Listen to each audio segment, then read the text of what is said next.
في أقل من دقيقتين هتخلي ملف الوورد بتاعك احترافي ومنسق بالشكل ده. تعال أقول لكم إزاي. أول حاجة هنفتح برنامج الوورد ونحط النص اللي إحنا عاوزين ننسقه. هندخل على لاي اوت وهنضغط على السهم الصغير جنب بيج سيت اب ونظبط الهوامش كلها على 1.5. هنفتح تاب الديزاين وهنختار بيج بوردرز وهننزل تحت لحد ما نلاقي الفريم اللي إحنا عاوزينه. بعد كده هنضغط اوكي. هنحدد النص بتاعنا بكنترول A ومن العلامة دي هنختار الاتجاه من اليمين للشمال. بعد كده هنختار نوع الخط تايمز نيو رومان علشان الشكل يبقى رسمي ومنسق.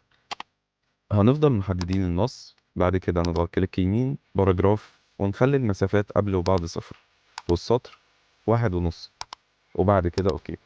بعدها هنحدد العنوان ونخليه بخط BT بولد هيدنج، ولو مش عندك هتلاقي اللينك بتاعه في البايو. ودايما العنوان بيكون في نص الصفحة وبيبقى بخط 16 وبيكون تحته خط وبولد.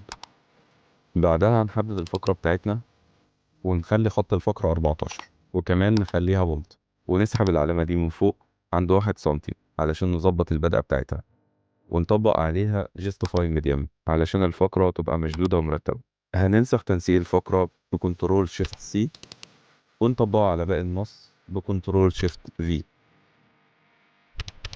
هنشوف أي عنوان فرعي ونخليه بخط BT بولد هيدنج ولكن بنفس التنسيق 14. آخر حاجة الديباجة فوق بتبقى بخط 12 وكمان بنحط تحتها خط. وبكده بقى الملف منسق بشكل احترافي وتقدر تطبعه أو تقدمه. لو استفدت ما تنساش تفيد غيرك ولايك وفولو علشان يوصلك الحلقات الجديدة.